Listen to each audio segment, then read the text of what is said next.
Director, ఇప్పుడు కల్కి లాంటి పెద్ద ప్రాజెక్టు డైరెక్టర్ మీరు.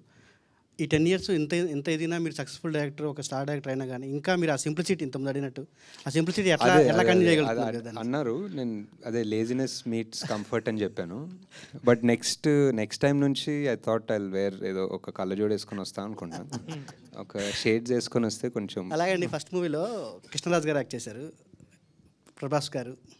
ఇద్దరి మధ్యలో మీరు చూసిన సిమిలారిటీస్ ఏంటి, బెస్ట్ క్వాలిటీస్ ఏంటి? చాలా అంటే కృష్ణరాజు గారు వాజ్ ఆల్మోస్ట్ లైక్ ఒక టీచర్ ఫిగర్ లాగా నాకు first cinema.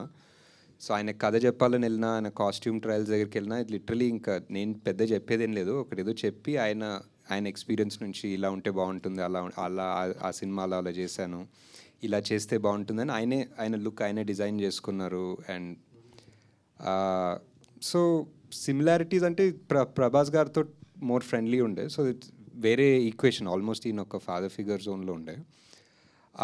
But one similarity ఏంటంటే 2 రోజులు షూట్ చేసాం అనుకుంటా సార్ తోటి, అండ్ 2 రోజులు ఆయన యూనిట్కి ఫుడ్ పెట్టారు బేసిక్లీ. సో అది చాలా సిమిలర్ ఏమో. అలాగండి, కృష్ణరాజు గారికి ఉన్న ఇమేజ్ వేరు, రెబల్ స్టార్ ఆయన ఇమేజ్ వేరు. ఆ ఇమేజ్ ఉన్న ఆయన్ని మీరు అలాంటి శాంత స్వరూపంలో అలాంటి క్యారెక్టర్కి ప్రత్యేకంగా ఆయన్నే తీసుకోవటమే తెలీదండి. అంటే అప్పుడు చాలా అనిపించింది ఆయన ఉంటే బాగుంటుందని. ఆయన ఒక సినిమా చేశారు, అవతారం అని ఒక సినిమా చేశారు, దాంట్లో ఒక లుక్ ఉంటుంది, అది బాగుండే అనిపించింది. అండ్ ఆయన ఎందుకో ఒక పెద్ద మనిషి ఇలాంటి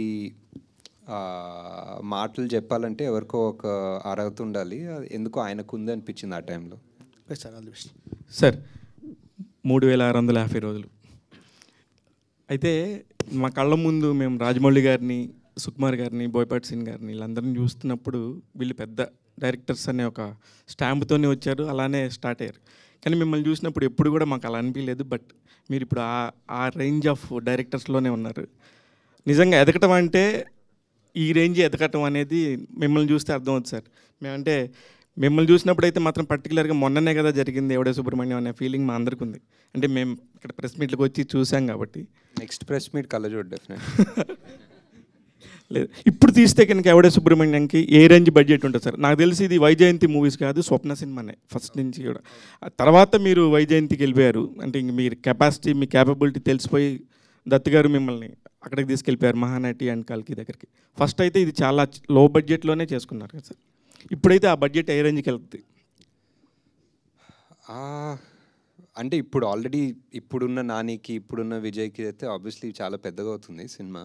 అండ్ మేబీ మీరు చేస్తారు సార్ వాళ్ళతోనే ఇప్పుడు అంటే మళ్ళీ మీరు ఫ్రెష్ డైరెక్టర్ అయితే?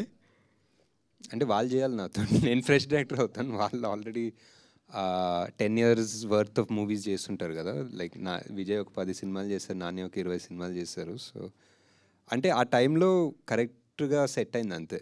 చాలా లో బడ్జెట్ కానీ అందరూ ఇంకా ఫ్రెండ్లీగా చేసుకున్నాము, ఇంకా ఫేవర్స్ అడిగి చేసుకున్నాం. ఏదో ఒక రకంగా ఒక చిన్న ఇంట్లో ఫంక్షన్ ఎలా ఉంటుందో అలా చేసాం సినిమా. సో దానికి కల్కి కంప్లీట్